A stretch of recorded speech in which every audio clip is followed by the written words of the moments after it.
Terlihat, Pak. Hmm. Uji hipotesis rata-rata. Jadi masih berkaitan dengan teori penaksiran ya kemarin. Tapi penaksiran yang kemarin yang kita bawa ini ke ranah pengujian hipotesis. Pak, kalau saya melakukan penaksiran apa estimasi parameter dengan menggunakan interval rata-rata boleh ya? Boleh aja sih. Banyak beberapa model engineering yang melaporkan hasil pengamatan dalam bentuk interval. Misalkan kelembaban dari gedung ini terletak di antara ini sampai sekian. Nah, itu bisa ditampilkan dengan menggunakan interval. Tapi kalau kita udah belajar statistik di sini bisa kita jelaskan lagi. Interval yang kita dapatkan itu bisa disertakan dengan tingkat keyakinan. Tuh gitu ya. Saya bisa mengukur kandungan racun yang ada di sebuah sungai ya, misalkan sungai yang ada di bantaran Polban misalkan. Nah, setelah dilakukan pengamatan, ternyata di situ dapat temuan sebuah racun. Nah, tentunya racun yang kita laporkan itu terletak dari berapa sampai berapa. Misalkan ketemu 5 gram per mililiter sampai 6 gram per mililiter dengan tingkat keyakinan 95%. Jadi kalau kita dibawa ke ranah statistik harus dimunculkan tingkat keyakinan. Ya, oke, itu ya. Nah, kemudian yang kedua, kita juga bisa melakukan analisis ini dengan menggunakan uji hipotesis. Uji hipotesis ini penting ya, misalnya kita mau mengukur, katakanlah, misalkan bahwa tingkat keausan ban mobil yang dibuat oleh sebuah pabrik, misalkan, diambil, bisa ditaksir bahwa tingkat keausannya adalah 80.000 kilometer, misalkan. Nah, itu bisa dibuktikan dengan menggunakan uji hipotesis. Kita ambil dari sampel, benar nggak segitu? Nah, itu. Ya, sebenarnya tujuan uji hipotesis dengan interval rata-rata sama ya. Tujuannya sama, cuma pendekatannya yang berbeda aja. Nah, di dalam pengujian hipotesis justru di dalam aktivitas, di dalam kegiatan penelitian, hasil riset dari penelitian, hampir umum dibawa ke ranah uji hipotesis. Jadi kalau kita menyimpulkan menggunakan uji hipotesis. Sebagai contoh misalkan saya mau membandingkan mana yang paling kuat prototipe yang dibuat dari bahan bambu dengan kayu. Nah, dibawanya ke uji hipotesis tidak bisa bukan tidak bisa, jarang dibawa ke perhitungan interval. Nah, apa bisa ke interval? Bisa aja, misalkan dari bambu dan kayu diambil selisihnya, dan selisih kan terletak di antara mananya. Kalau dari negatif ke positif berarti tidak ada perbedaan. Kalau positif one-nya atau negatifnya akan kelihatan mana yang paling bagus. Cuma di dalam beberapa jurnal hasil penelitian hampir secara umum 90% itu menggunakan uji hipotesis. Termasuk penelitian-penelitian juga yang dilakukan oleh mahasiswa ya. Nah, kenapa dalam uji hipotesis ini? Pertama, bisa analisisnya nggak terlalu sulit ya. Kemudian yang kedua, untuk meyakini bahwa yang dilakukan itu sudah benar atau tidak bisa dilihat dari sampel datanya. Nah, apa itu hipotesis? Adalah asumsi yang bisa benar atau salah terhadap suatu masalah dan perlu pengujian lebih lanjut. Ya, jadi kita menghipotesiskan misalkan bahwa petai itu bisa menyembuhkan tekanan darah tinggi misalkan, atau bisa menurunkan tekanan darah tinggi. Misalkan kita menghipotesiskan bagaimana cara melakukan pengujian, ya kita harus melakukan pengamatan. dari 100 orang penderita tekanan darah, suruh makan petai gitu ya dari situ. Kemudian diukur tekanannya. Kalau di situ ada terjadi perubahan, nah, bisa kita dibawa ke ranah pengujian hipotesis. Tapi dalam ujian hipotesis itu ada dua kesimpulan. Ada perubahan atau ada tidak. Bisa ya, bisa tidak. Nah, pengujian hipotesis itu adalah langkah-langkah yang dilakukan untuk tujuan untuk memutuskan apakah hipotesis terima atau ditolak. Kita menerima hipotesis atau menolak. Nah, dari hipotesis yang kita lakukan dalam pengujian itu, kita nanti akan menyimpulkan ada dua kemungkinan pengujian hipotesis, menolak atau menerima hipotesis. Kalau menolak hipotesis artinya bahwa hipotesis tidak benar. Menerima hipotesis artinya tidak cukup bukti untuk menolak hipotesis. Itu aja yang pernyataan ilmiahnya. Nah, selanjutnya bagaimana modelnya? Jadi nanti pemodelannya seperti apa gitu. Proses uji hipotesis. Masih bisa dibaca nggak? Bisa, Pak.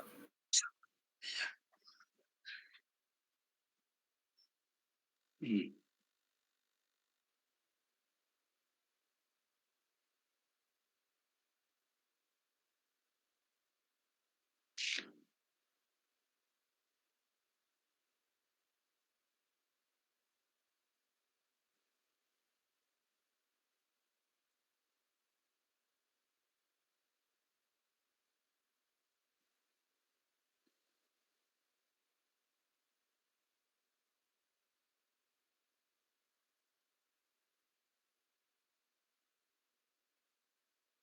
Oke.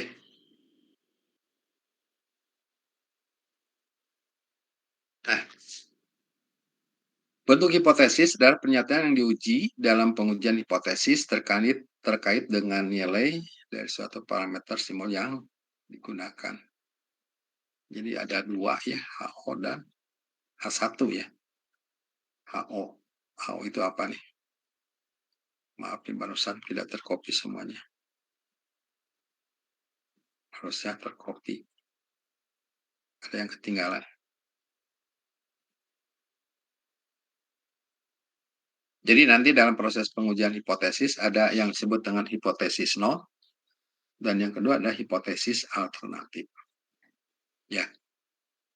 Dan jadi modelnya Bapak jelaskan sini. Sana HO adalah bahwa parameter rata-rata itu sama dengan nilai tertentu, sebut aja mu0. Kemudian H1 alternatifnya. Bahwa parameter rata-rata itu tidak sama dengan mu0. Gitu ya. Ini model yang pertama.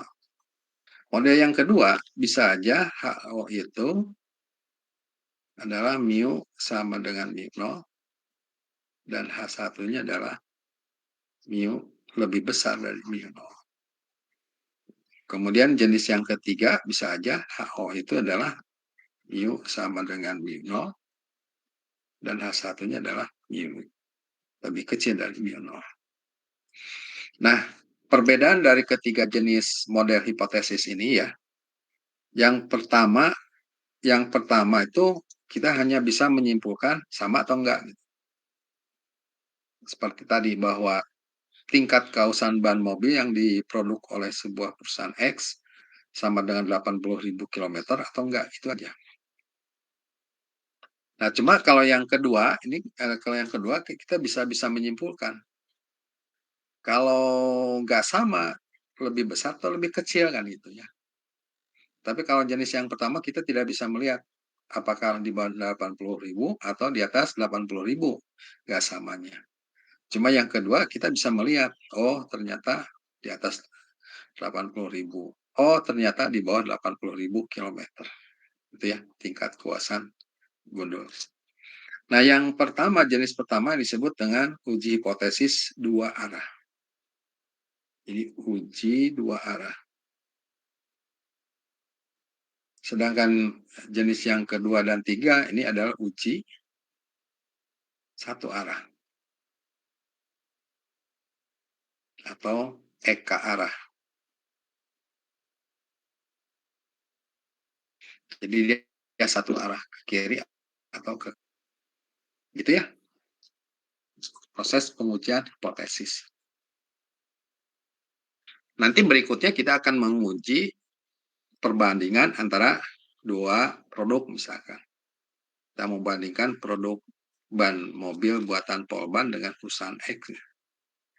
Nah, itu nanti uji hipotesisnya adalah bisa dua arah, bisa satu arah. Kalau dua arah itu kita hanya bisa menyatakan bahwa kedua produk ban itu berbeda. Tapi kalau satu arah kita bisa menyimpulkan mana yang paling baik, ya, produk Polban atau produk perusahaan X, itu ya. Nah itu untuk kedepannya, Pak, itu sama aja dengan interval beda rata-rata, hampir sama, bukan sama, nggak jauh berbeda. Cuma di dalam praktek ya, laporan tugas akhir hampir secara umum penulisannya seperti ini ya, dalam wujud uji hipotesis gitu. Karena mungkin dalam makalah itu orang sering baca, oh apa yang dihipotesiskan itu lebih jelas. Gitu ya. Cuma kalau dicari interval itu orang mungkin sedikit agak bingung ya untuk membaca artikelnya. Nah, jadi sehingga terbawa ke sana sebetulnya. Padahal sama aja sih manfaatnya. Tidak ada perbedaan. Jelas? Bisa dipahami? Bisa, Pak. Oke. Nah, selanjutnya Bapak akan jelaskan bagaimana cara menolak H0 atau menerima H1. Ya, menolaknya gimana, menerimanya gimana gitu. Nah, tentunya kita mau menolak dan menerima itu berdasarkan sampel yang kita amati. Kita melakukan pengamatan di lapangan, sampel, terus nanti kita olah dari situ. Nah, cara mengolahnya itu gimana? Nah, nanti akan jelaskan. Sebagai contoh tadi ya, bahwa petai dapat menurunkan, kalau makan petai dapat menurunkan tekanan darah tinggi. Itu banyak yang menuliskan opini seperti itu. Tapi sampai sekarang belum ada yang orang membuktikannya, benar atau tidak. Nah, kemudian akar abaka juga ya, pasti dalam bentuk sesuatu yang memang karena di situ mengandung unsur yang bisa menghambat pertumbuhan kanker, maka akar abaka bisa dijadikan obat untuk penyembuhan kanker. Tapi itu juga belum dibawa ke ranah penelitian. Nah, kalau dibawa ke ranah penelitian, orang harus melakukan survei sebanyak sekian ratus pasien yang menderita kanker. Dikasih akar abaka. Kemudian diamati prosesnya. Kalau misalnya terjadi proses dari kanker itu mengecil sehingga terjadi penyembuhan, berarti akar abaka itu adalah sesuatu yang sangat bagus ya untuk diterapkan. Nah, seperti itu. Nah, itu juga harus nanti dibawanya ke ranah uji hipotesis. Ya, oke. Nanti kita bisa melihat dengan sampel yang bicara itu. Dari sampel itu kita olah, kemudian dari hasil pengolahan itu bisa disimpulkan menolak hipotesis HO atau menerima H1. Atau menerima H0, menolak H1. Jangan ada dua kemungkinan. Jadi kalau yang ini ditolak, berarti yang diterima H1. Makanya Bapak bisa menyatakan bahwa kalau uji ekara bisa lihat lebih besar dan lebih kecilnya. Ketika si H0 ditolak, kan menerima H1. Kalau H1 diterima berarti lebih besar. Atau yang kedua, HO ditolak berarti menerima H1. Berarti kesimpulannya adalah parameter itu di bawah Newton. Gitu. Ya. Oke, kalau sudah kita lanjut ke cara ya. Gimana caranya? Cara menolak dan menerima hipotesis. Kita akan langsung masuk ke contoh aja ya.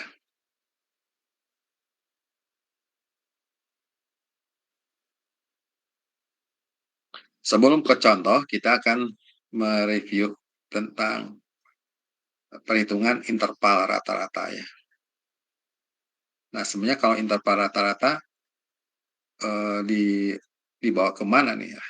ujung-ujungnya. Nah, di sini saya akan lihat, perhatikan di sini.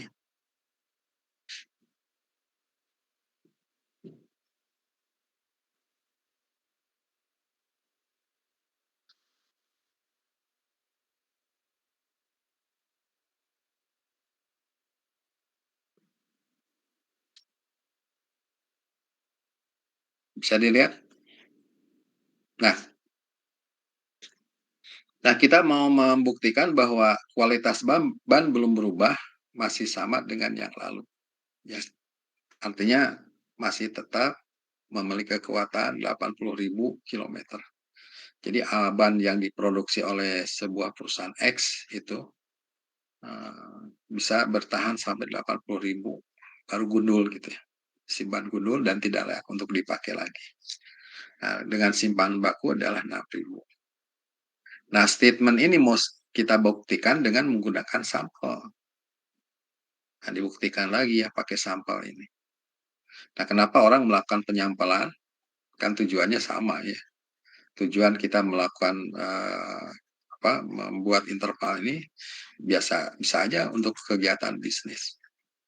Misalkan kalau tingkat keusahan ban itu lebih jelek, yang tadi 80.000 menjadi 70.000, itu kan kabar gembira. Kabar gembira dari perusahaan itu bisa menjual ban sebanyak-banyaknya. Kalau jual produk ban yang dijual itu cepat haus kan gitu. Nah, itu kan bisa jadi memiliki nilai jual yang kontinuitasnya sangat tinggi. Itu dibawa ke ranah ke produk ya, produksi. Ya, tapi kita juga melihat kalau misalnya ada perusahaan baru yang bisa memproduk dengan kondisi jalan yang sekarang itu kan dari aspal diubah menjadi beton. Itu kan mungkin dari hasil pengamatan itu sehingga eh, tingkat kausan atau gundul itu jadi lebih cepat. Ya, ini juga salah satu hasil penelitian. Tapi kan kita buktikan dulu ya. Dari ban yang 50 ini kita uji coba dilakukan di lapangan, dilakukan sampai tingkat keuasannya kelihatan. Nah, ternyata di sini dapat rata-ratanya adalah sampai gundul itu 79.200. Nah, kemudian kita menggunakan simpan baku sebelumnya 6.000. Nah, selanjutnya kita taksir, ternyata ketemu interval ini. Nah, kalau kita mau nyatakan 80.000 kan masuk dalam interval. Jadi kesimpulannya kualitas ban tidak berubah, masih sama dengan ya, nggak ada perubahan. Cuma yang bisa memastikan dari interval ban. Tapi kalau dibawa ke ranah uji hipotesis, nanti kita akan hipotesiskan apakah rata-rata dari ban mobil sekarang ini sama dengan 80.000 gitu ya. Atau H1 tidak sama dengan 80.000. Nah, kita bisa menggunakan uji dua arah. Dua arah itu untuk hanya satu tujuan, sama atau tidak. Itu aja. Nah, kalau misalnya kita bawa lagi ke ranah uji hipotes dua arah, satu arah, jadi kalau dibawa ke satu arah itu harus tahu bahwa H0-nya ditolak. Gitu. Jadi yang diterima H1, berarti tidak sama. Nah, kalau dibawa, jangan sampai gini dibawa ke satu arah, ininya diterima, dengan mungkin terwujud ya. Jadi nanti dibawa ke satu arah, setelah ini ditolak. Ini sama dengan 80.000. Kemudian H1 mu lebih kecil dari 80.000. Nah, kalau misalnya kamu menggunakan jenis yang kedua ini, nah si HO-nya ditolak, berarti ban mobil tingkat keosan di bawah 80.000 kilometer. Gitu ya. Nah, kalau misalnya menggunakan jenis yang ketiga, mu sama dengan 80.000, kemudian H1 mu di atas 80.000. Nah, kalau misalnya kita menggunakan jenis yang ketiga, nah, ternyata H0-nya ditolak, terima ini berarti kesimpulannya bahwa rata-rata di atas 80.000. Nah, kita juga harus bijaksana kapan menggunakan 1, 2, 3. Nah, kalau kita lihat di sini rata-ratanya 79.000. Kalau ini tidak apa artinya bebas ya untuk dari sampel lebih kecil 80.000 di atas 80.000 bisa dipakai. Tapi untuk yang kedua dan ketiga harus lihat dulu. Kalau rata-rata dari sampelnya di bawah 80.000 berarti uji hipotesisnya yang ini yang dipakai. Ya. Ini kalau kita mau pakai ini karena apa? Karena rata-ratanya adalah lebih kecil dari sampel lebih kecil dari 80. Nah, pakai yang ini. Jadi jangan salah pakai. Tapi kalau misalnya dari sampel kita dapatkan lebih besar dari 80.000. Pakai yang ini. Ya. Jadi pakai yang ketiga. Oke, jelas? Bisa dipahami? Bisa, Pak. Silakan direnungkan dulu. Kalau bisa, kita lanjut ya. Next, berikutnya. Nanti ujian juga kayak kemarin, boleh buka catatan ya.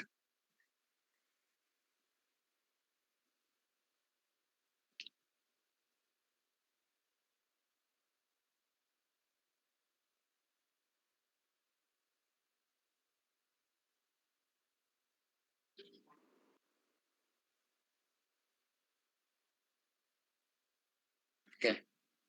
Nah, di sini dijelaskan bagaimana cara melakukan uji hipotesis rata-rata yang sampelnya besar. Nah, di sini uji hipotesis rata-rata dua arah. Ya, oke. Kalau dua arah, berarti penolakannya ada dua, bisa di kiri dan di kanan. Nah, kalau sampelnya besar, di atas 30, maka nanti pengujiannya menggunakan distribusi normal. Jadi kita gambarkan dulu distribusi normal. Ini 1 min alfa ya, ini alfa. Biasanya alfanya itu adalah alfanya taraf nyata. Ya. Jadi kalau dalam soal ini ujilah bahwa mu sama dengan mu 0 dengan taraf nyata. Taraf nyata.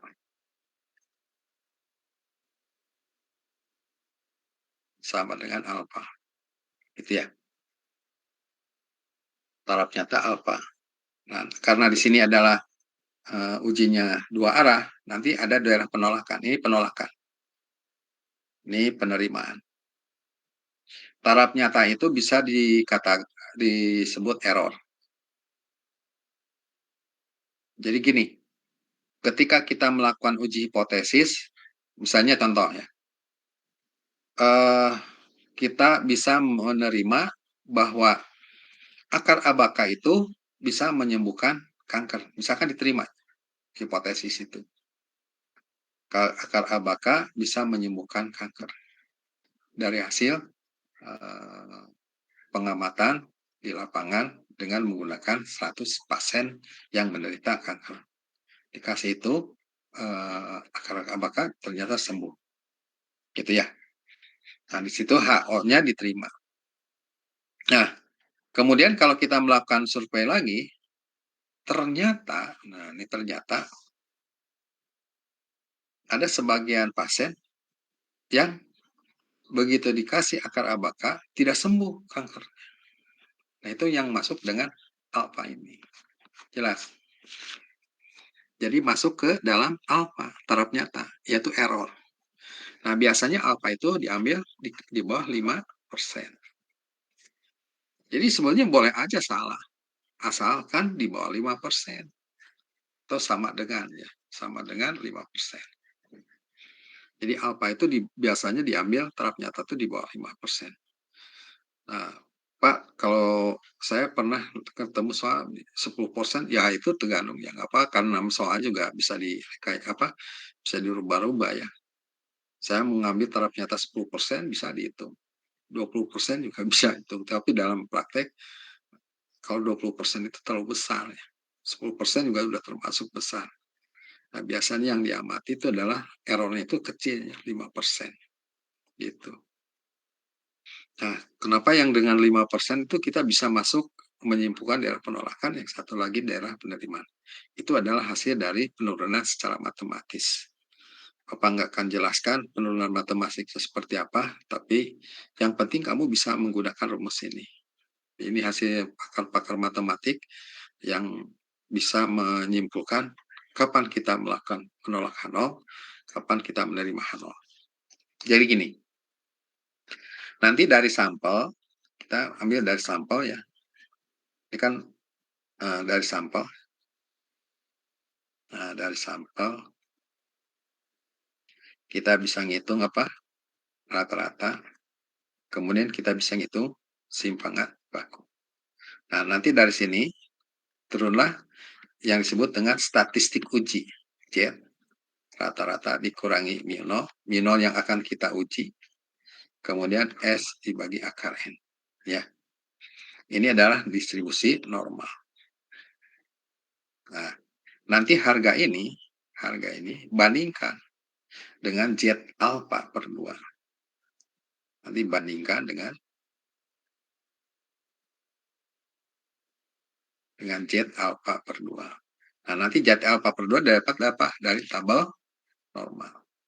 Nah, Z alpha per 2 ada dua. Ada yang Z alpha di kanan, di kiri. Kalau di kiri, dinegatifkan. Sehingga yang ini disebut daerah penolakan. Coba lihat. Kelihatan nggak ini? Ini yang ditolak, ini juga ditolak. Berarti nanti kalau Z-nya ada di tengah-tengah ini, maka nol diterima. Tapi kalau Z-nya ada di sini, dia tolak. Kalau Z-nya di sini, yang setelah kamu hitung ini dari sampel, ya dari sampel dihitung, terus dibandingkan dengan tabel normal baku ya. Nah, dari sini, setelah dihitung Z-nya ada di sini, berarti nol. Atau di sini. Kalau di tengah gimana? Berarti nol diterima. Makanya Bapak bikin tabel bentuk gambar gunung seperti ini supaya kamu bisa menafsirkan kapan dia menolak dan menerima. Nah, dari sini bisa juga menggunakan matematis. Kalau Z yang kamu hitung terletak dari min Z alpha per 2 sampai Z alpha 2 per 2. Maka di sini H0 terima. Nih, terima H0 ya. Tapi kalau misalnya Z di bawah min Z alpha per 2 di sini ya, udah Bapak jelaskan di sini. Atau Z di atas Z alpha per 2 di sini, maka H0 ditolak. Kalau Z udah di sini, nggak mungkin ada di sini. Kalau di sini, atau di kiri, atau di kanan, gitu aja. Jelas, bisa dipahami? Jelas, Pak.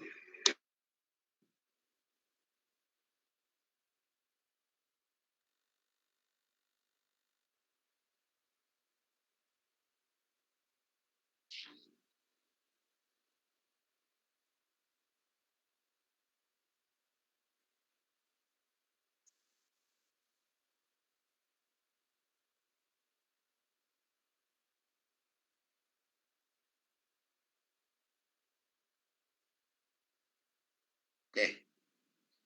Kita masuk ke contohnya.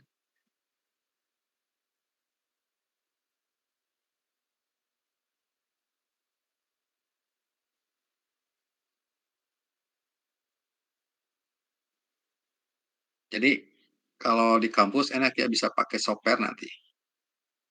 Bapak akan ajarkan pakai software seperti apa gitu. Kita praktek sama-sama. Bisa dibaca soalnya? Kebaca nggak? Bisa, Pak. Ya. Nah, di sini masih kasusnya ban mobil ya.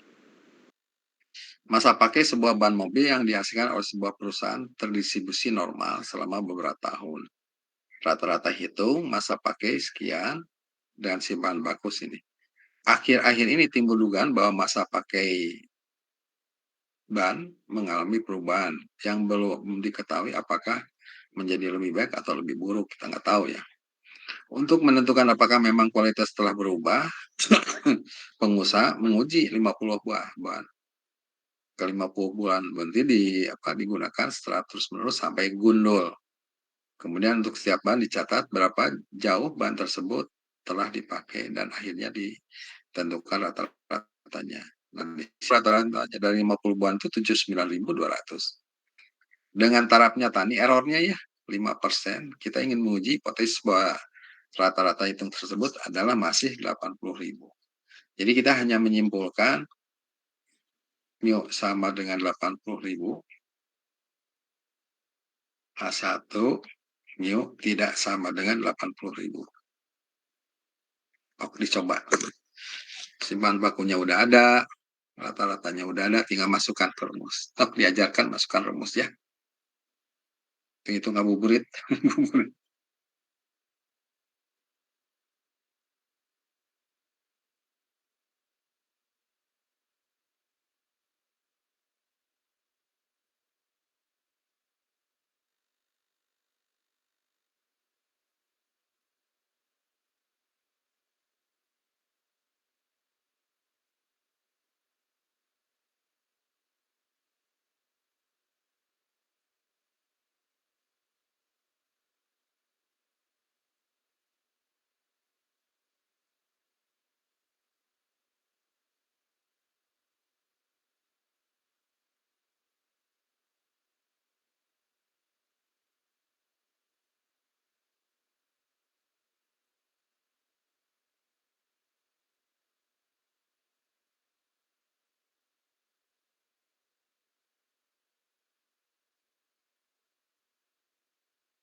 Oke, ada yang bisa?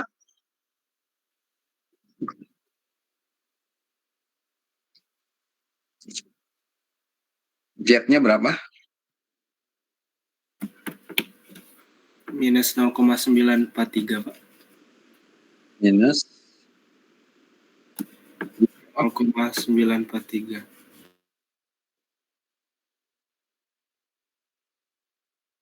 terus Z alpha per 2?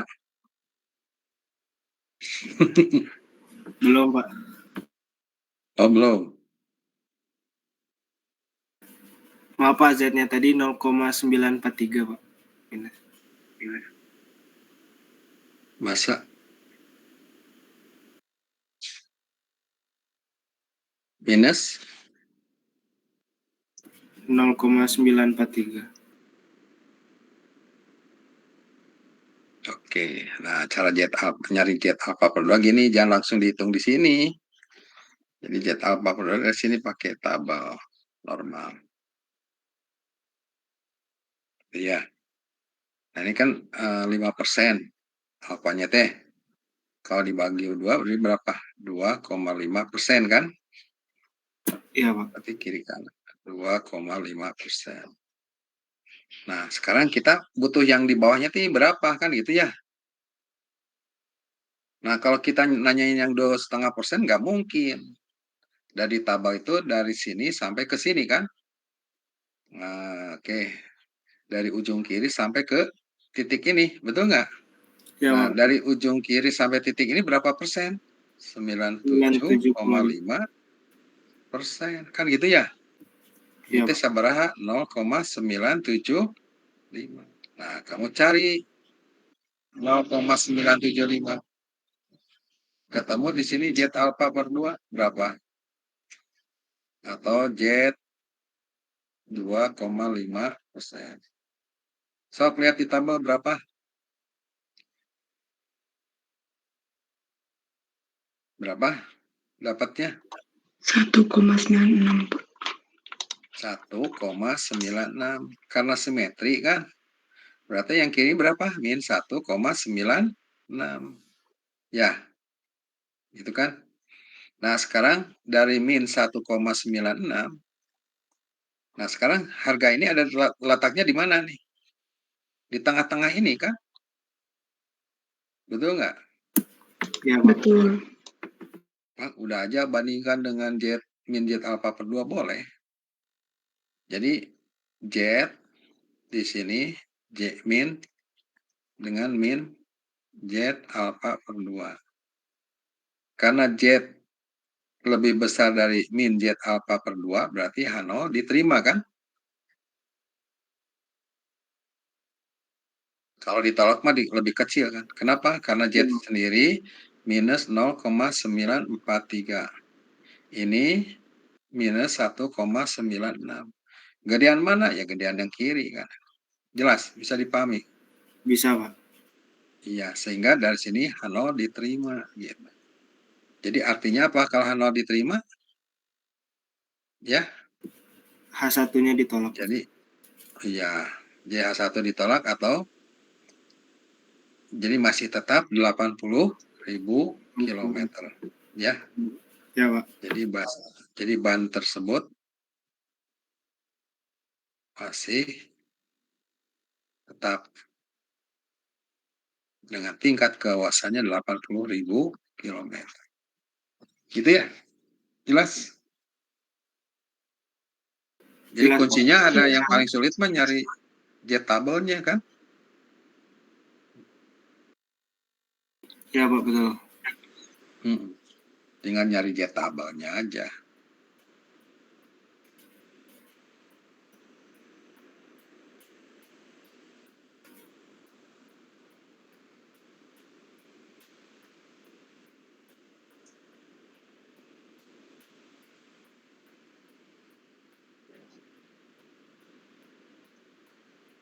Nah, berikutnya gimana kalau saya mau menyimpulkan di bawah itu atau di atas itu? Maka kita masuk ke uji hipotesis rata-rata satu arah. Nih, uji hipotesis rata-rata satu arah.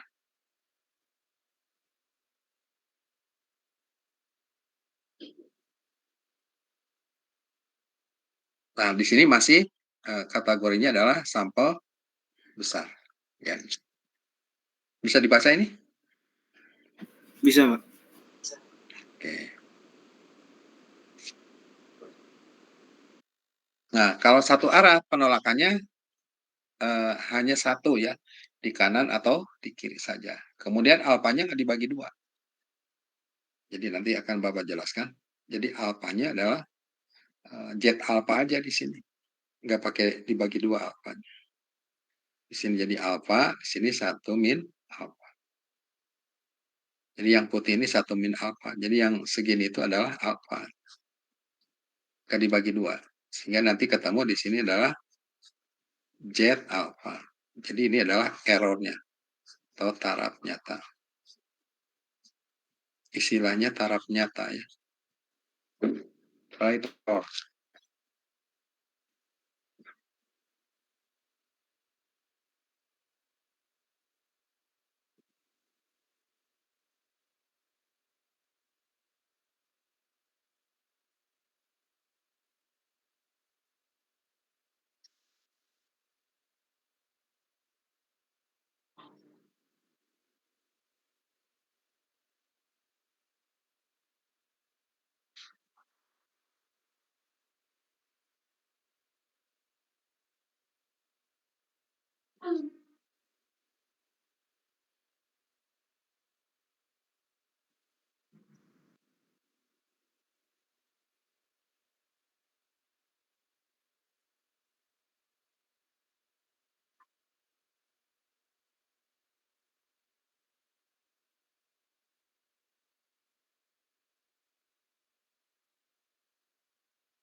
Oke, kita lanjut ya.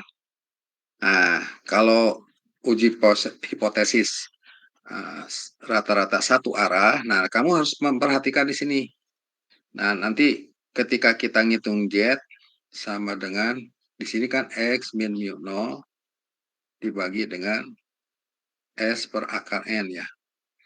Nah, kalau pakai uji hipotesis yang seperti ini, ya, ini syaratnya apa?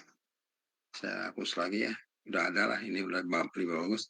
Nah, ini setelah dihitung, ini syaratnya, ya. Jadi syaratnya bahwa rata-ratanya harus lebih besar dari mu 0. Jadi rata-rata harus lebih besar dari mu 0. ya.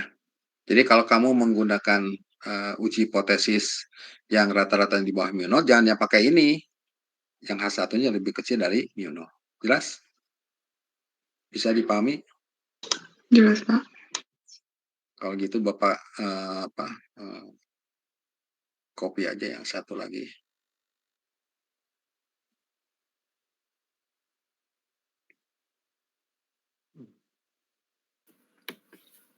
Maaf Pak, izin bertanya Pak. Ya. Berarti kalau untuk uji hipotesis itu harus yang dua arah dulu baru bisa menentukan satu arah. Oh, begini. Apa bedanya satu arah dan dua arah gitu ya? Itu kan Ya, sebetulnya kalau di program komputer ya, kalau pakai SPSS, itu dia kasih juga yang satu arah ada, yang dua arah ada. Gitu. Jadi satu arah ada, dua arah ada. Itu nanti dalam program itu. Seperti itu. Nah, sekarang kita mau pilih yang mana gitu. Jadi milihnya gini. Kalau kita menggunakan uji hipotesis dua arah, berarti errornya kecil kan? Jadi errornya diminimalisir menjadi 2,5%. Yang tadinya kan 5%. Kalau satu arah, errornya gede kan? 5%. Jelek aja 5%. Gitu. Ya. Oh iya Pak. Nah, kalau misalnya kita melihat di dua arahnya itu ditolak, di satu arah juga ditolak, baru udah bagus. Biasanya di berpasangan. Cuma kalau misalnya kita mau melaporkan hasil pemrograman dari software gitu ya, yang langsung disampaikan dua arah seperti ini, satu arah seperti ini. Nah, gimana kalau dua arah diterima, satu arahnya ditolak, ya kita ambil satu arah. Cuma kan kalau misalnya 2,5% sudah ditolak misalkan, berarti hipotesis itu betul-betul ya bisa dipercaya. Kan sebenarnya ujung-ujungnya apakah penelitian kita diyakini orang atau enggak gitu. Kalau misalnya taraf nyatanya terlalu gede kan orang ragu-ragu, ngapain lah kita menerima yang taraf nyatanya gede. Kita mencari yang taraf nyatanya kecil gitu. Ya memang bagus ya. Apakah harus dua arah dulu baru satu arah gitu. Jadi sebetulnya dalam praktek kedua-duanya bisa dilihat dihitung. Sebentar baterainya habis.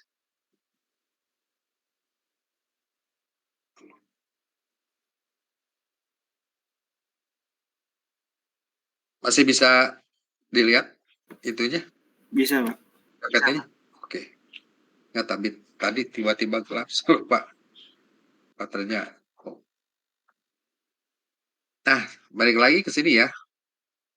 Nah, di dalam penerapan mau pakai dua arah atau satu arah? Ya tergantung kita aja. Tapi kalau misalnya kita ingin meyakinkan bahwa di dua arah aja ditolak, jadi hasil kesimpulannya sama, dua arah ditolak, satu arah ditolak. Berarti benar-benar eh, yang kita hipotesiskan itu udah betul-betul ya bisa diyakini banget gitu. Sok aja kalau misalnya error dari kesalahan ketika kita mau menyimpulkan bahwa akar abaka dapat menyembuhkan kanker 2,5%, mana yang lebih bagus, dengan 2,5% atau dengan 5%?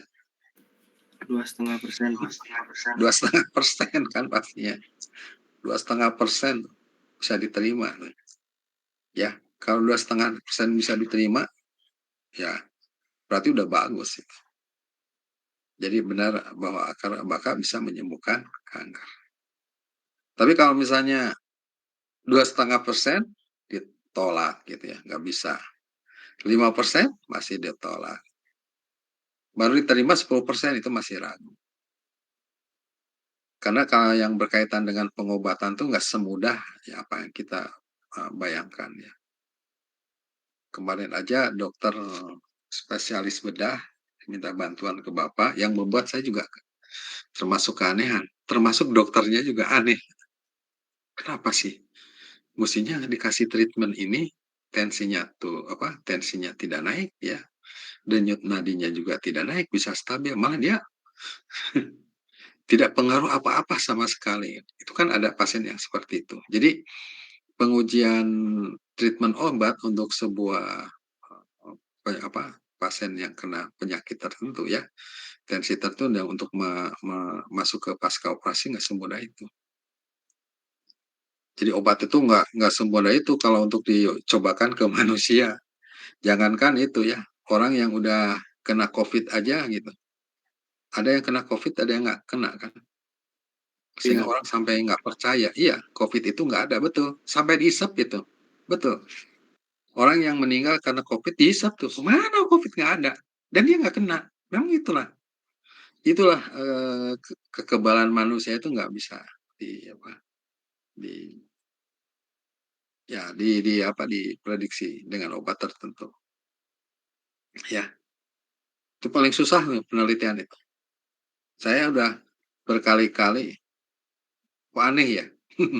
Yang lain mah kan terjadi perubahan. Kalau ini mah enggak. Nah itu, ya udah itu namanya outlier. Dari data itu bisa dihilangkan.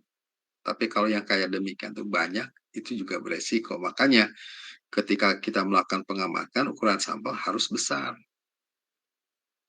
Jadi dia tuh bingung, Pak Hedi ini kalau dikurangi, ukuran sampel jadi kecil. Ya betul, kalau ukuran sampel kecil. Karena eh, kalau dibuang itu jadi di bawah 30. Ya jelas kan kalau nyari pasiennya itu susah.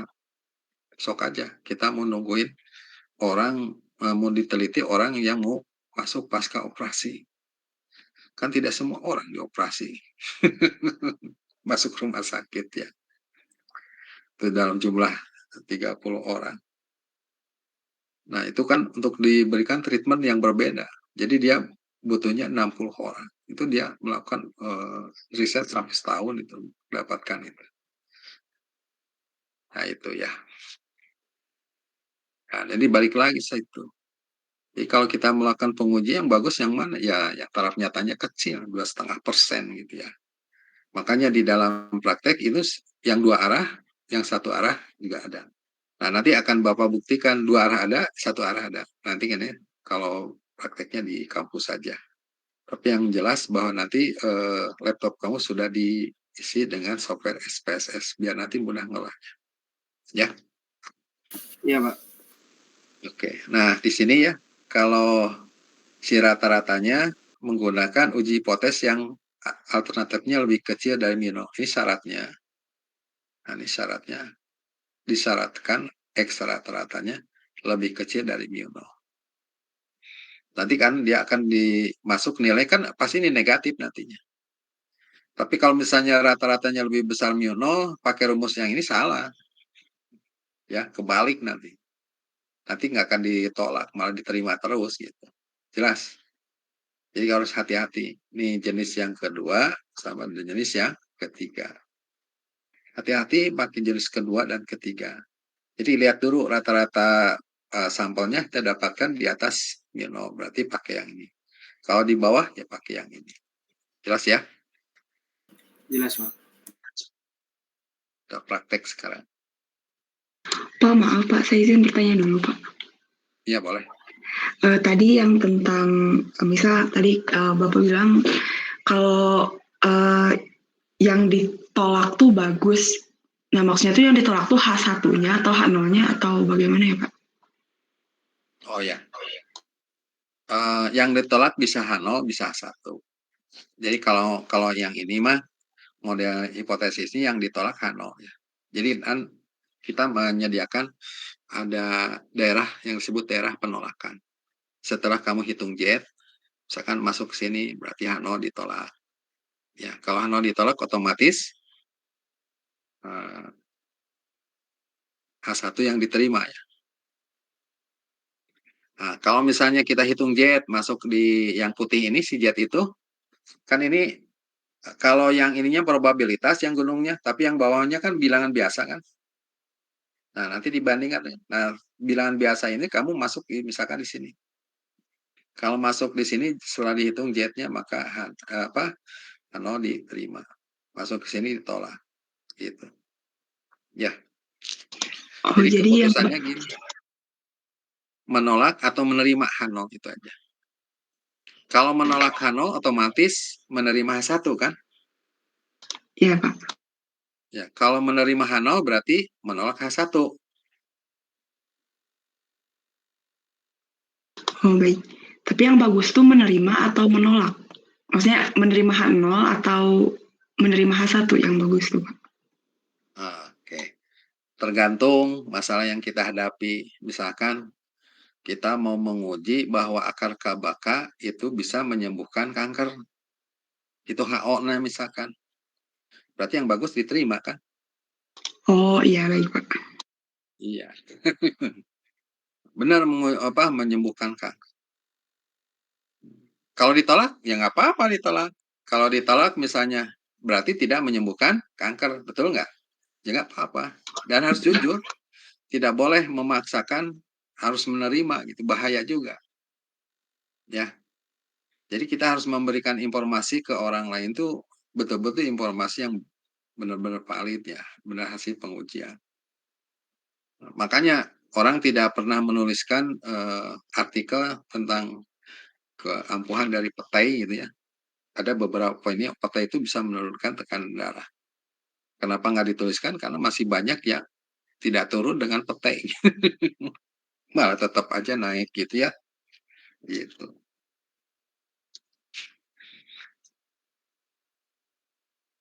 Nah, bagaimana di dalam praktek misalnya kamu mau membuktikan bahwa kalau saya menggunakan prototipe bambu lebih bagus daripada kayu misalkan.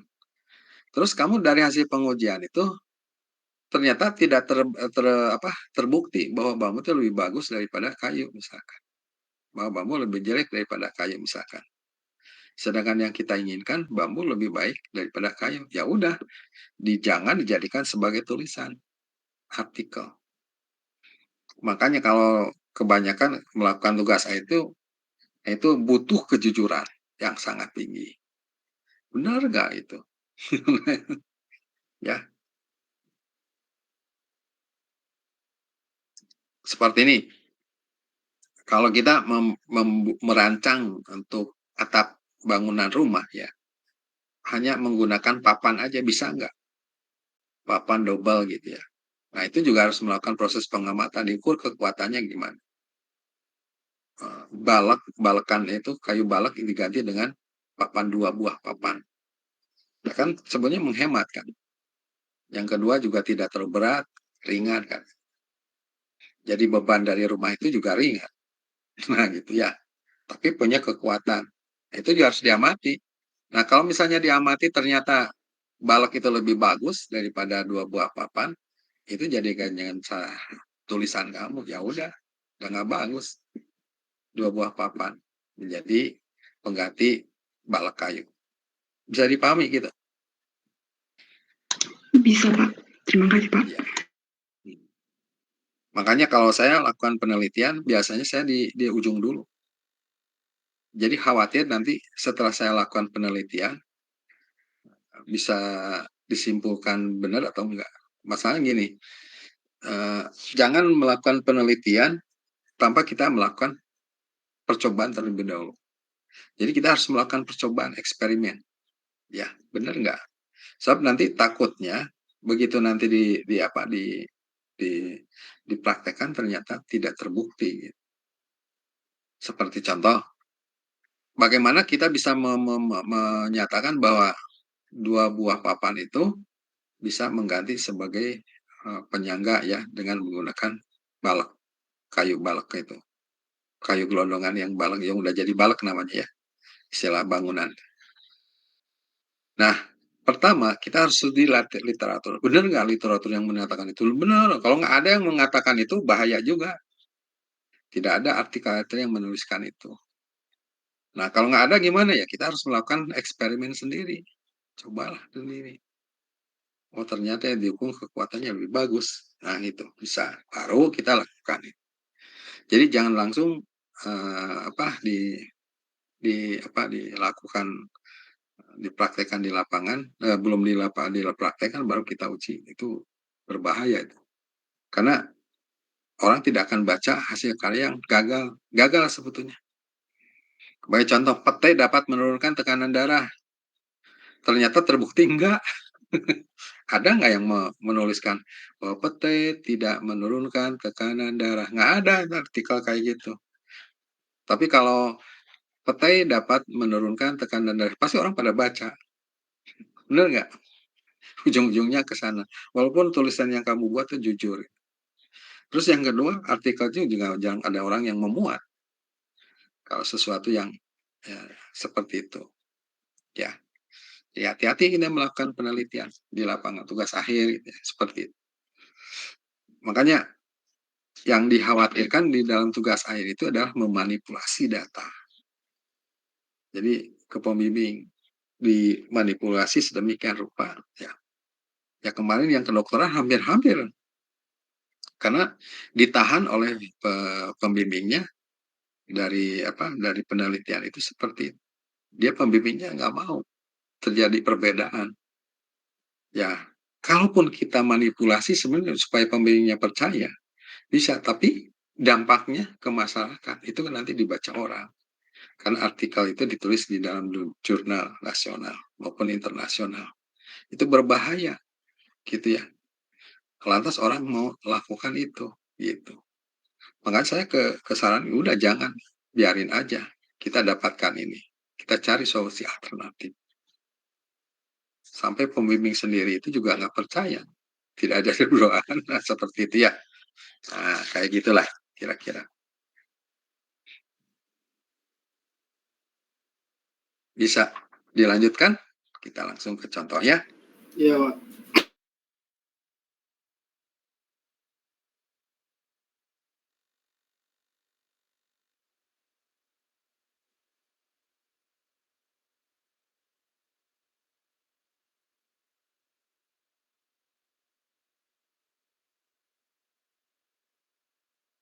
Nah, ini soalnya kebaca nggak? Kebaca, Pak. Nah, ada 2 soal.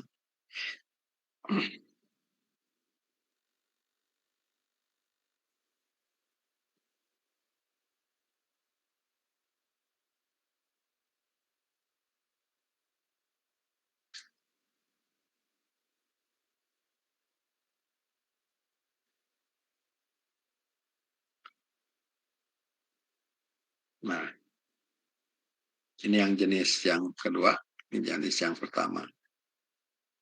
Ya, kamu mudah menganalisisnya. Nanti dalam ujian, jangan sampai ketukar ngambil hipotesisnya. Yang pertama soalnya ada tingkat pembakaran sebuah roket. Jadi saya kasih nomor 1 ini ya. Ini nomor 1, yang ini nomor 2. Dibutuhkan bahwa rata-rata tingkat pembakaran harus 40 cm per detik. Untuk itu diambil sampel random yang besarnya 36. Jadi ukurannya udah di atas 30 ya. Dari sampel ini diperoleh rata-rata tingkat pembakarannya 41,25. Nah, karena di sini 41,25 di atas 40, berarti HO-nya menggunakan uji hipotesis rata-rata satu arah yang kedua ya, bukan yang ketiga. Dengan taraf nyata 0,05, ujilah berdasarkan sampel yang ada apakah rata-rata tingkat pembakaran lebih dari 40 cm. Nah, ini kan harapan kita adalah menolak H0, berarti menerima H1 ya. Jadi kalau menerima H0 ya udah, to the point aja. Jadi tidak ada perbedaan ya hasil dari uji 36 itu. 36 sampel random. Nah, kemudian yang kedua, setelah diadakan perbaikan, sebuah mesin otomatis dapat memproduksi suatu jenis peralatan yang memiliki diameter 25. Sebagian ukuran diameter tersebut diberi normal, rata-rata diameter 50 peralatan tersebut yang diambil secara random digunakan untuk menguji apakah mesin tersebut bekerja dengan baik. Dapat menghasilkan produk peralatan yang cocok, memiliki diameter 25 mm atau tidak. Lakukan pengujian hipotesis dengan taraf nyata 0,05. Jika rata-rata sampelnya 24, nah berarti dari sampelnya kita dapat 24 di bawah dari yang kita hipotesiskan, berarti kita menggunakan uji hipotesis rata-rata satu arah yang kedua. Alternatifnya lebih kecil ya. Kalau yang pertama, soal yang pertama alternatifnya lebih besar. Silakan dicoba.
Satu apa jawabannya?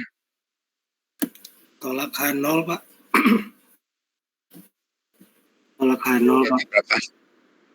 Z-nya 3,75, Pak. Iya, Pak. Sama, Pak. Z-nya 3,75. Z alpanya berapa? 1,65, Pak. Ya, 65 atau 64 ya, boleh. 1,65 atau 164. Yang kedua? Tolak HO juga, Pak. H0, sorry. Kalau ditolak ya.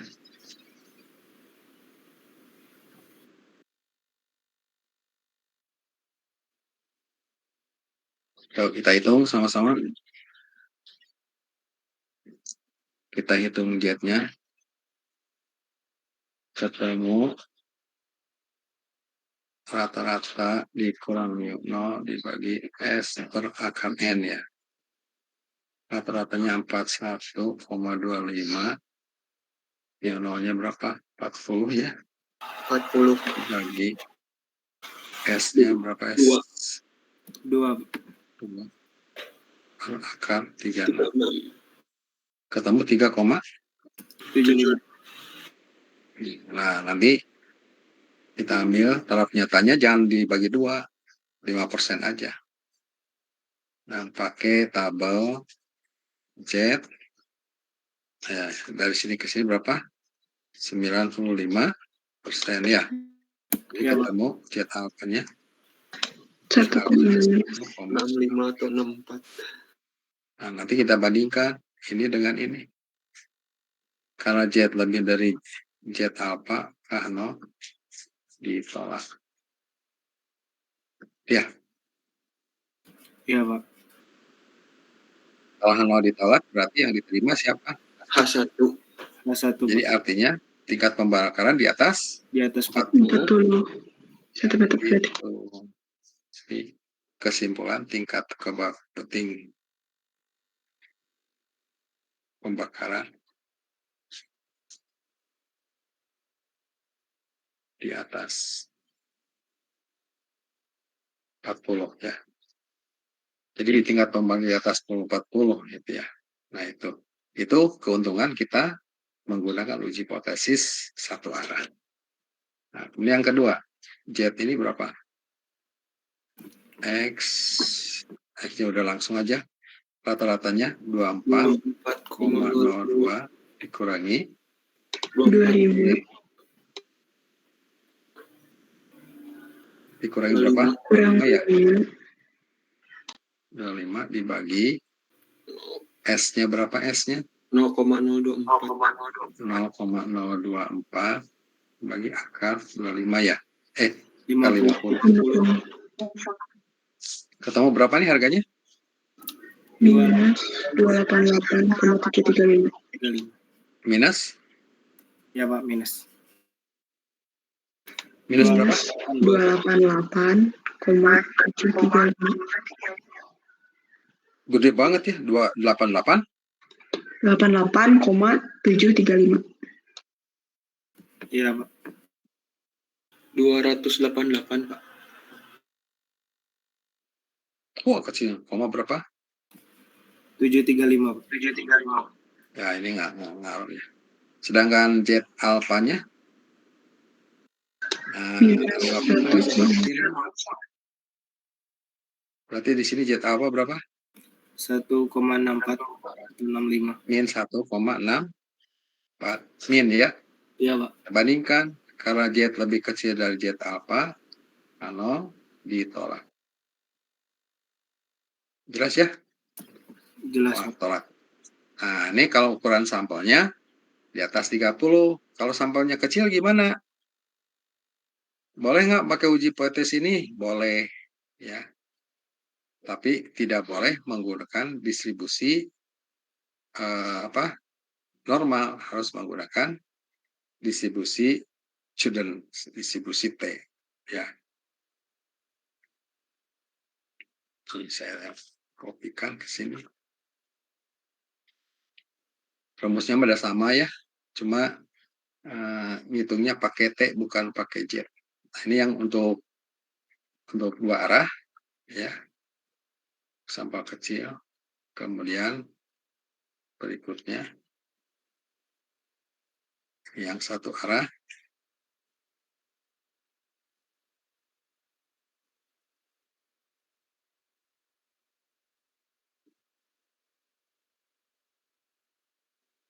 Nah, ini kebaca ini?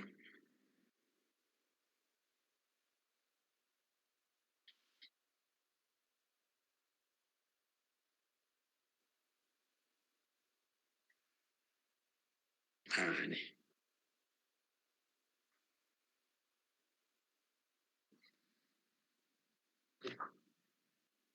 Iya.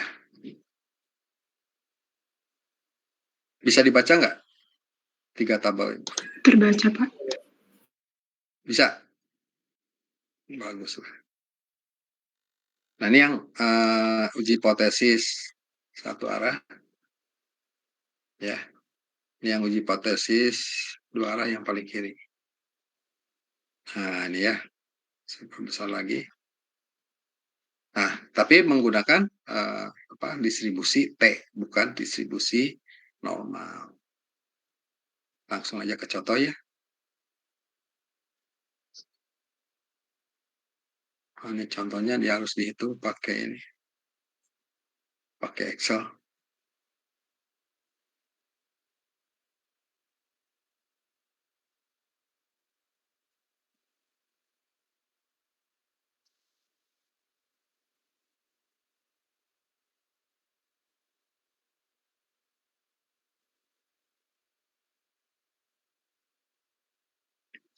Ya, nanti sih sampai praktek aja menggunakan Excel.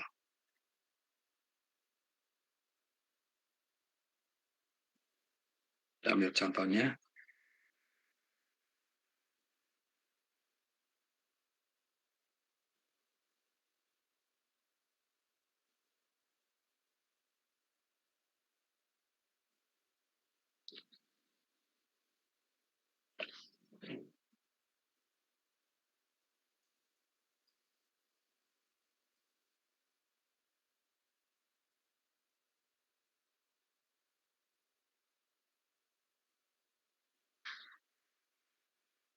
Nah, ini ya.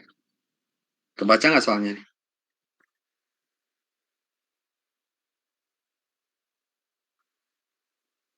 Kalau nggak ngerjakan ngantuk. Kayak Bapak barusan. Ngantuk. Ya. Hasil sebuah proses kimia yang dipelajari, varian yang dihasilkan diketahui dari percobaan sebelumnya 5 dari menjadi apa? Menjadi 5 hari operasi pabrik menghasilkan data sebagai berikut. Jadi dia menggunakan 5 data ya, nggak apa-apa. Pak datanya sangat kecil banget ya nggak apa-apa. Ya. Adakah alasan untuk mencapai hasil tersebut kurang dari 90%? Dengan taraf nyata 0,05. Waktu untuk memperoleh sebuah instrumen elektronik berdistribusi normal. Walaupun normal tidak bisa pakai normal karena ukuran sampelnya di sini hanya 16. Ya. Normal itu populasinya. Berikut data-datanya ini ya semuanya. Apakah lihat alat rata-rata sebenarnya waktu perbaikan lebih besar dari 225. Jadi nanti dari sini O-nya new sama dengan 225. Satunya new lebih dari 225. Nih, kalau ini keputusannya kamu harus dapat rata-ratanya di atas 225. Kalau rata-ratanya di bawah 225 berarti harus dibalikan. Jelas? Jadi kamu harus hitung dulu rata-ratanya berapa, simpan bakunya berapa. Ini juga rata-ratanya berapa, simpan baku berapa. Nanti kamu bikin model hipotesis dari situ, ya. Iya, Pak. Silakan.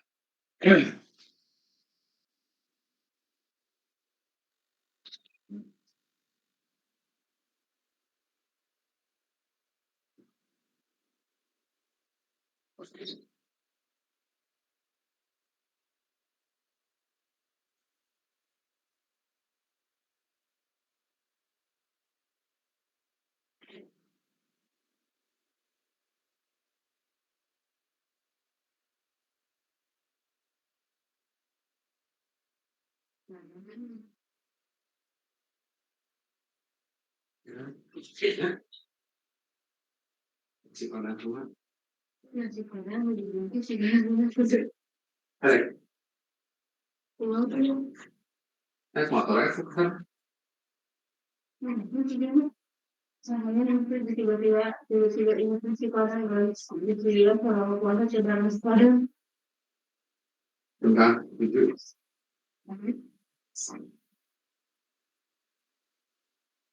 Udah mau aja, mau anak.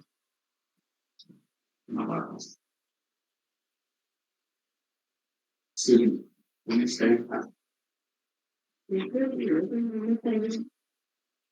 Soalnya pelajaran kecil. Nasi padang lebih gurih. Belinya dua. Dua kan sekarang buku kelas juga sama, jadi bisa keluarnya. Ya, mau masih barang. Dia kampung kali ya, ke sahur. Bisa. Mau ke sahur? Kalau buat kulkas kerja, tahu. Iya. Karena di dunia masih barang nanti kan. Iya. Saya Baik. di orang itu ini dari mana?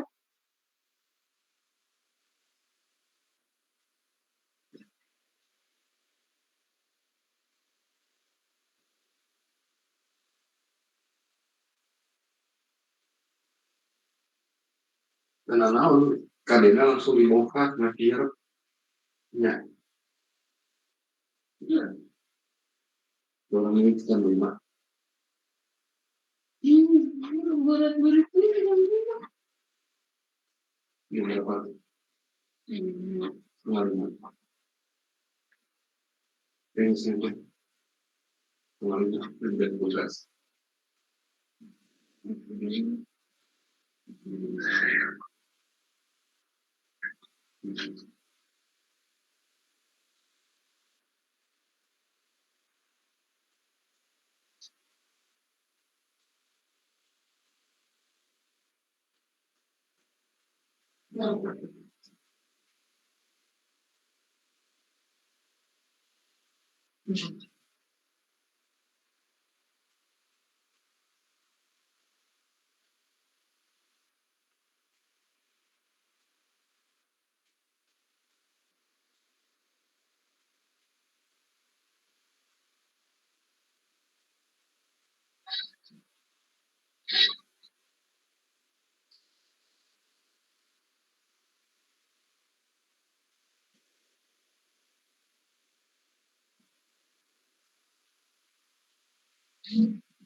Dan buka Excelnya yuk, sama-sama ya.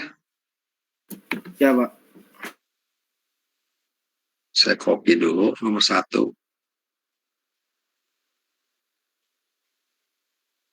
Yang kayak gini mah nggak usah pakai SPSS, pakai Excel juga bisa.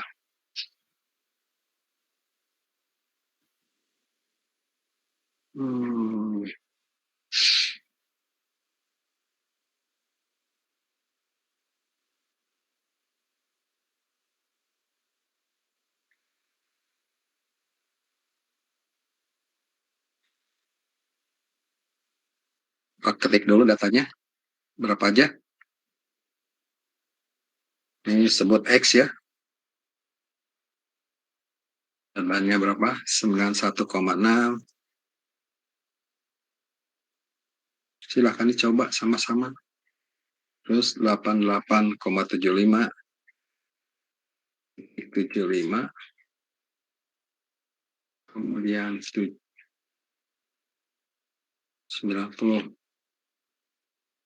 Titik 8. 89. Titik 95. 91. 3 ya. Bapak hapus dulu datanya. Ini.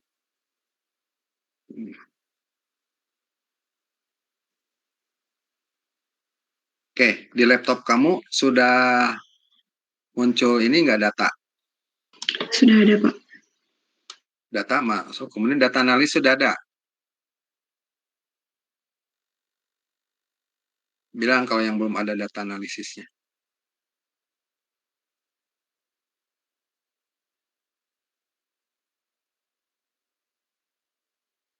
Ada data analisisnya?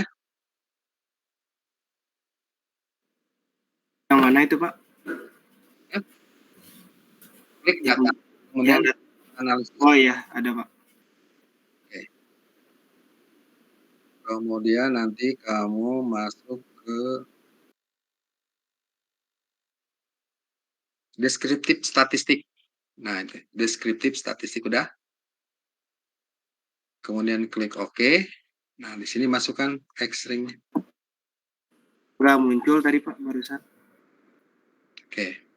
Kembali lagi ya. Coba ulangi. Deskriptif statik udah ada nggak di sini? Sudah, Pak. Sudah. Klik OK. Udah?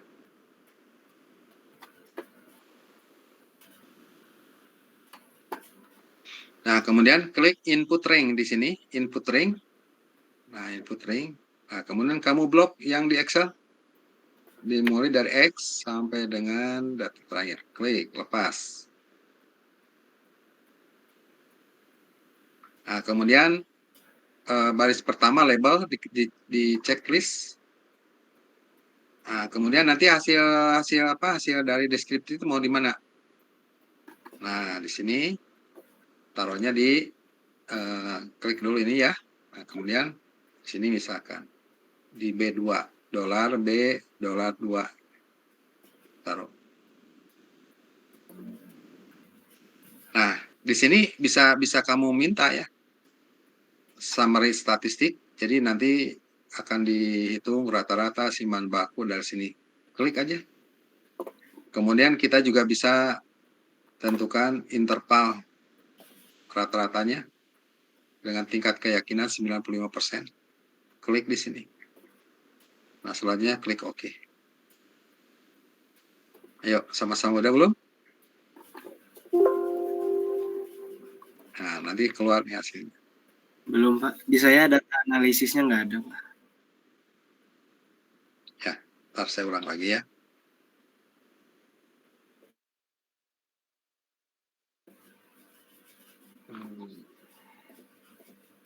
Yang tidak ada analisisnya, ke file dulu. Udah belum? Mana?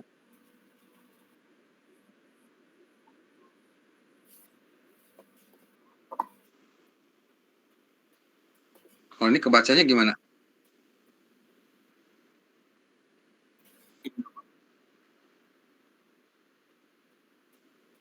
Iya, Pak. Oh iya. Oke. Bapak.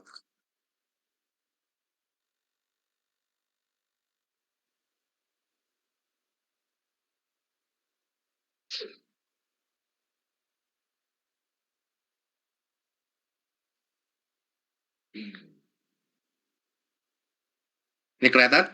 Ya. Ini ya. Ke file dulu. Ini kan ada data, kemudian ada data analisis. Kalau yang udah Bapak setel ya. Iya, Pak. Di analisis toolpack ya. Klik ke file. Kemudian more di sini. More. Klik option. Udah. Bisa kelihatan nggak Bapak masuk ke option? Bisa, Pak. Oke. Nah, kemudian udah klik option, kemudian add-ins.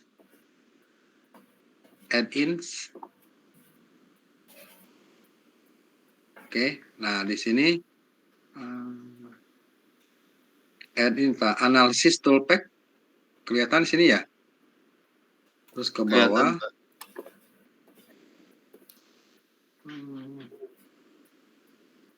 Oke. Excel add-in. Jadi yang nanti analysis toolpack-nya yang di ini, yang di checklist. Yang warna ini, kemudian go. Nah, di sini di checklist analysis toolpack-nya. Oke aja. Nah, kalau misalnya nggak muncul analysis toolpack, berarti di sini di uncheck di dalam laptop kamu. Dan di checklist, klik OK. Iya, Pak, bisa. Nanti akan muncul. Udah keluar data analisis? Sudah, Pak. Keluar. Udah, Pak. Bagus. Nah, sekarang udah klik data analisis, terus diklik data analisis. Kemudian cari D, descriptive statistik.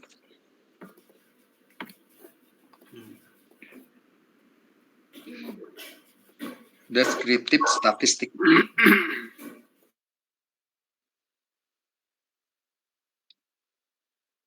Sudah? Sudah, Pak. Sudah, Pak. Oke. Kemudian klik OK.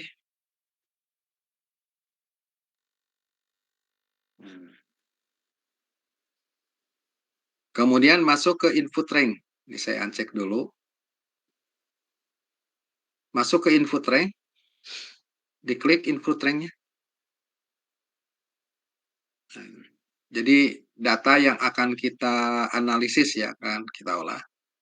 Nah, udah diklik input rank-nya, kamu masuk ke Excel. Nah, dari data Excel, diblok aja dari mulai X, lepas. Nah, berarti di sini datanya sudah masuk, ditandai dengan $A, $1, $A, $1, dari data X sampai dengan -2, $A, $6. Nah, kalau kamu udah kenal indeks ini bisa diketik kalau kenal. Kalau Bapak nggak kenal, biasanya suka diblok aja.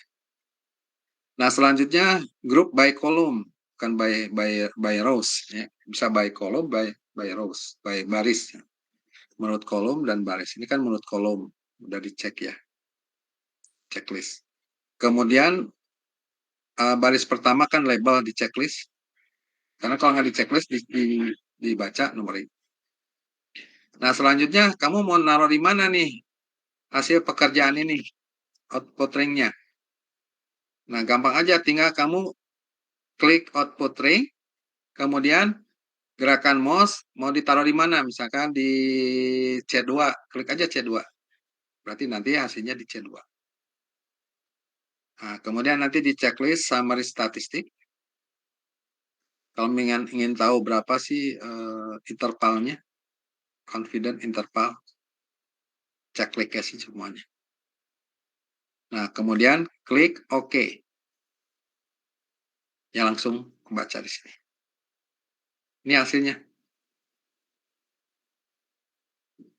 Nah, ya. Nah, kalau confident intervalnya, dia hanya menjelaskan tentang 95% itu adalah jaraknya ya, jarak intervalnya. Ya.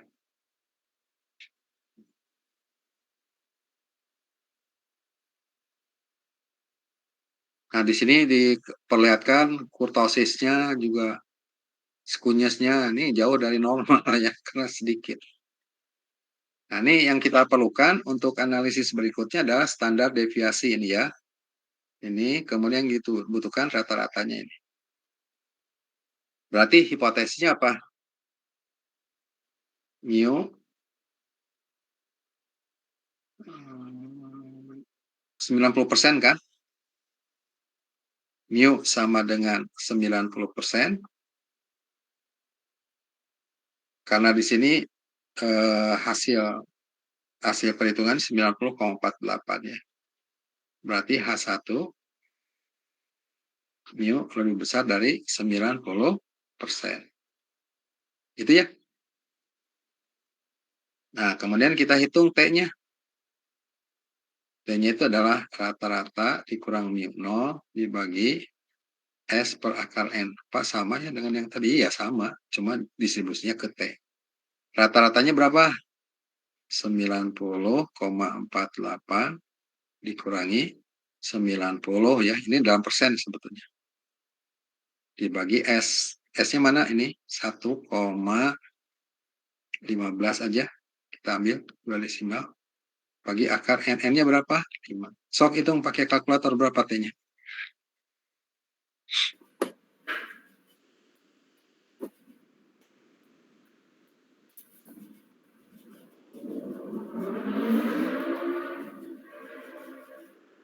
Berapa T-nya?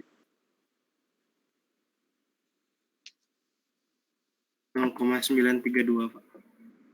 Berapa? 0,932. Oke. Nah, nanti kita cari tabel T. Nah, kita gambarkan dulu tabel T. Oke.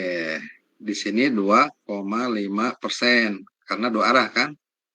Di sini juga 2,5%. Ya. Oke, 2 arah. Nah, kemudian di sini kita hitunginnya. Tapi di sini ada derajat kebebasannya. Yaitu derajat kebebasannya ada 4 ya. 2,5%.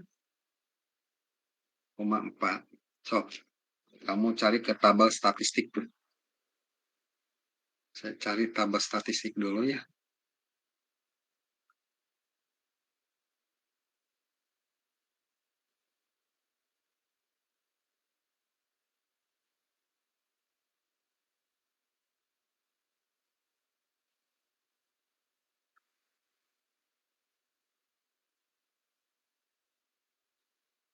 Nah, kelihatan distribusi T-nya. Cari yang di derajat kebebasannya 4. Nah,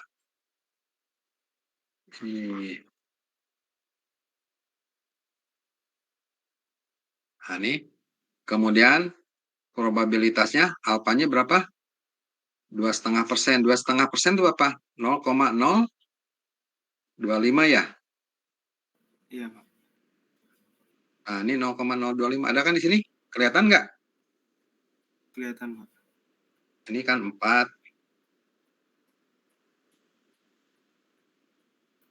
Nah, ini 4 ya. 0,025 ini. Berarti datanya dapat ini kan? Iya Pak.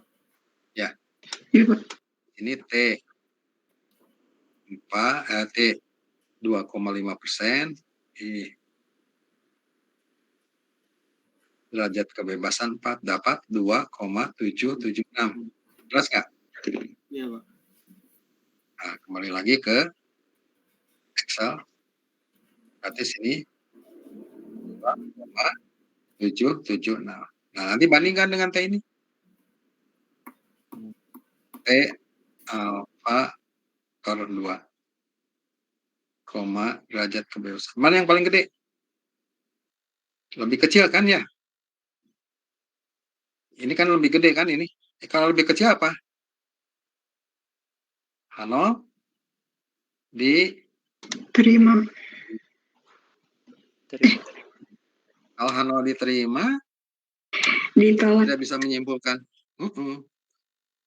Diterima, ditolak. Kalau ditolak mah lebih besar, kan lebih kecil ya. Oh iya, diterima. Ya, H0-nya diterima. Berarti tidak mungkin rata-ratanya di atas 90%.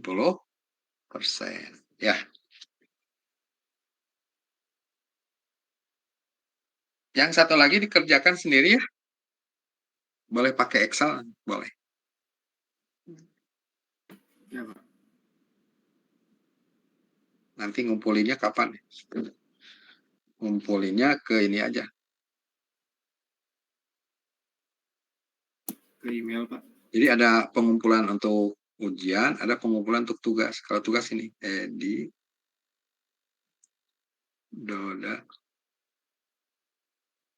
@gmail.com.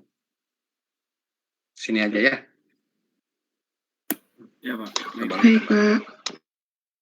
Ini yang nomor 2, satu soalnya udah cukup. Batas pengirimannya kapan bebas lah. Tapi jangan sampai ngumpulnya sudah UAS.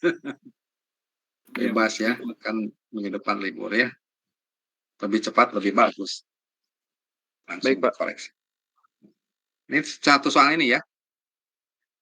Pak boleh pakai Excel, boleh. Pakai software Excel, boleh. Baik, Pak. Ya, baiklah. Pertemuan hari ini Bapak sampai di sini. Assalamualaikum warahmatullahi wabarakatuh. Waalaikumsalam warahmatullahi wabarakatuh. Terima kasih banyak, Pak. Bapak punya